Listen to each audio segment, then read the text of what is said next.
Ela é composta por uma série de discos, músculos, ligamentos, nervos e outras estruturas. Estamos falando da coluna vertebral. Quem vai falar sobre esse assunto é o Dr. Marcelo Campos. Ele é professor titular da cadeira de ortopedia da Unisa, especialista em coluna vertebral e cuida da residência da Unisa na área de ortopedia. Doutor Marcelo, muito obrigado pela sua presença. Eu que agradeço. Muito obrigado a todos. Doutor, vamos começar. Dê um panorama geral da coluna vertebral e da sua importância. A coluna vertebral, nós dividimos didaticamente em coluna cervical, torácica e lombar, ou lombosacral, sendo que a cervical em geral tem 7 vértebras, a torácica 12 e a lombar em geral 5. Ela é uma estrutura de proteção do sistema mais importante que sai do cérebro, que é o sistema da medula espinal. E a partir daí vai controlar a função dos membros superiores e membros inferiores. Basicamente é isso. E ela tem a função de sustentação do corpo ou não, doutor? Sim, ela ajuda na sustentação do corpo. Existe um ligamento dentro dela chamado ligamento amarelo, que é o principal responsável por você, na posição de pé, ficando em pé, se manter parado. Como aqueles soldados ingleses que ficam naquela posição, está usando muito uma estrutura chamada ligamento amarelo da coluna vertebral. Doutor, nós fizemos uma matéria sobre a coluna vertebral. Vamos assistir? Vamos lá, vamos lá. Pode rodar. Eixo central do esqueleto humano, a coluna vertebral participa de quase todos os movimentos do corpo. Além de responsável pela movimentação e sustentação, ela protege a maior parte do sistema nervoso. Mesmo sendo de extrema importância, a coluna sofre com um processo natural de envelhecimento que, somado à falta de cuidados, pode causar danos ainda maiores. Esses fatores sabidamente são tabagismo, né? Pessoa que fuma tem envelhecimento mais rápido da coluna, fatores genéticos, né? Tem diferentes composições genéticas em diferentes pessoas, então umas são mais suscetíveis, outras são menos suscetíveis. E o terceiro fator que é um fator mecânico, então pessoas com excesso de peso, né? Obesidade, é um problema para a coluna, principalmente para a coluna lombar, pessoas que trabalham com impacto, excesso de carga. Estima-se que quase 80% das pessoas sofrem com algum tipo de dor nas costas, que podem ser lesões leves ou graves. Um dos casos mais comuns é o de hérnia de disco, causado pelo deslocamento da cartilagem que fica entre as vértebras e é responsável pelo amortecimento de impactos. A mais comum do adulto jovem é a hérnia de disco simples, né? Que é quando, aqui por exemplo, é uma coluna lombar, e aqui é o sacro. Então, os níveis mais acometidos na hérnia lombar são esses 2 últimos discos. Então, a ruptura de um disco, que é essa porção branca aqui, ela causa a compressão de uma raiz nervosa que está saindo por esse buraquinho, e isso causa uma dor ciática, uma dor na perna. E a cirurgia, no caso, quando ela está indicada, consiste em descomprimir essa raiz e remover este fragmento que causou a compressão. Para prolongar a saúde da coluna, é importante abster-se do hábito de fumar, manter uma alimentação saudável, evitando a obesidade, e praticar exercícios físicos que fortaleçam a musculatura da região vertebral. O que a gente recomenda é fazer uma atividade física como caminhada, natação, bicicleta, coisa que não vai ter um impacto direto na coluna e vai manter de uma forma semelhante também a musculatura tonificada para ajudar a distribuir esse peso não só para a coluna e também a pessoa com peso ideal aí para suportar a carga. Doutor, pelo que nós vimos na matéria, nós temos aproximadamente 200 milhões de brasileiros. Sim. 160 milhões sofrem algum tipo de problema e dor na coluna, é isso mesmo? É verdade, perde para a gripe, né? Então nós temos em torno de 80% da população mundial com dor na coluna, pelo menos um episódio. Essa esse dado é mundial, então. Isso é mundial, não é Brasil, é dado então, mundial. O mundo está sofrendo com dor na coluna. Está sofrendo com dor na coluna, má postura, maus hábitos, tudo isso aí levando a dor na coluna. E alterações genéticas, como foi falado na matéria, né? E outra coisa que nós vimos na matéria é com relação ao fumo. Para mim é uma novidade. O fumo afeta tanto assim a coluna vertebral? A gente fala que até mais ou menos 50 anos de idade você consegue enganar, depois disso não. Então o tabagista, realmente ele apresenta uma morbidade maior, quer dizer, uma chance de doença discal maior do que a população em geral, uma chance bem maior inclusive. Doença discal seria o quê? A doença discal seria exatamente um envelhecimento do disco levando a um quadro clínico, né? Então todos nós vamos envelhecendo, todos nós vamos tendo um quadro chamado discoartrose, perda dos elementos da coluna formadores do disco, de água, nutrientes, e você vai ficando com o disco mais rígido. Mas no tabagismo isso é acelerado em muito.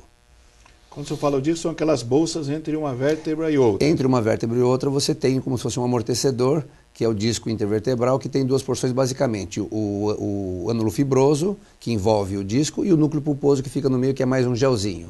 E esse ânulo fibroso ele é ricamente inervado. Então, eventualmente, o indivíduo tem dor por alteração degenerativa na região do disco. Então, o que eu devo fazer para manter, para que dure mais, para que eu tenha uma vida mais saudável? Perfeito. Então, assim, prática de atividades físicas constantes, fortalecimento abdominal é muito importante. Aprender Abdômen? O abdômen é muito importante. Você aprender as posturas adequadas para dormir, sentar-se, enfim, as atividades do dia a dia. E adequar o indivíduo, quer dizer, o meio de trabalho ao indivíduo, fazendo o tal da ergonomia que nós chamamos, né? Quer dizer, um estudo do ambiente de trabalho para melhorar para o ser humano. Doutor Marcelo, muitas vezes o problema da coluna começa nos primeiros anos de vida. Sim. Quais são os cuidados que nós devemos ter com as crianças? E uma pergunta já agregada a essa é com relação às mochilas. Perfeito. A escola ela tem a função de promotora de saúde também. Ela está fazendo essa promoção. Será que a gente deveria mudar o hábito das crianças com relação a essas mochilas? O senhor acha aquilo perigoso? Pois é. Até mais ou menos em torno de 12 anos de idade, o ideal seria que a criança puxasse, né, o seu material escolar, através daqueles materiais assim, de rodinhas mesmo, né, evitando o uso direto do sobrepeso no corpo com aquelas alças. Agora, cuidados para a criança na coluna vertebral são vários, né? Então, quando a criança até os 10 anos de idade não tem muita atividade física, tudo mais, você consegue, vamos dizer assim, ir levando bem. A hora que a criança começa a fazer muita atividade física, aí começam as dores na coluna. Porque criança não pode ter dor na coluna.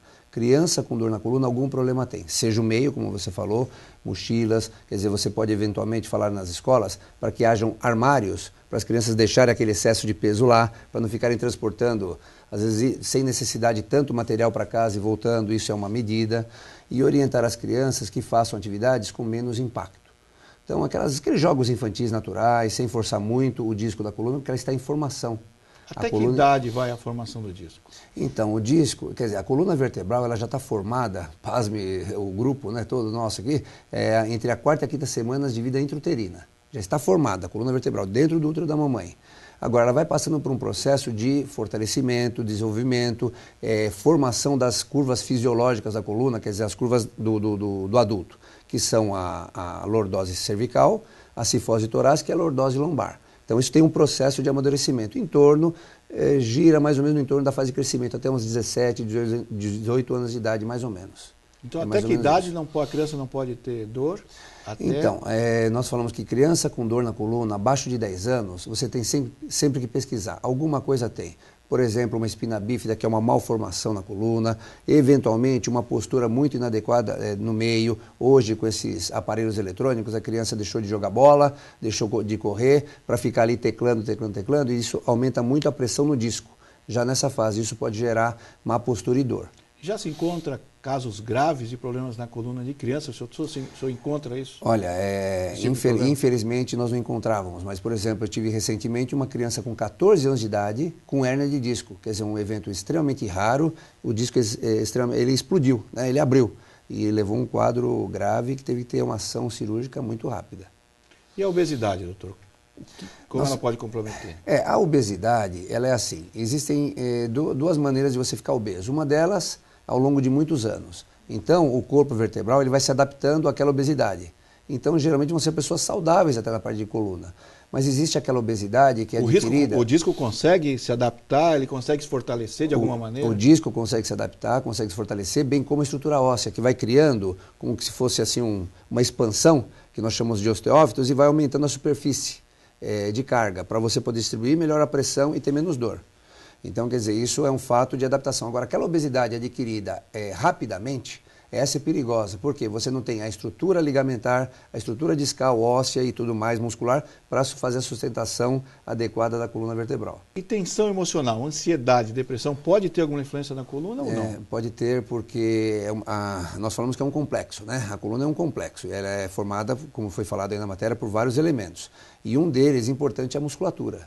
Então, quando você está numa tensão, você tende a ficar em má postura.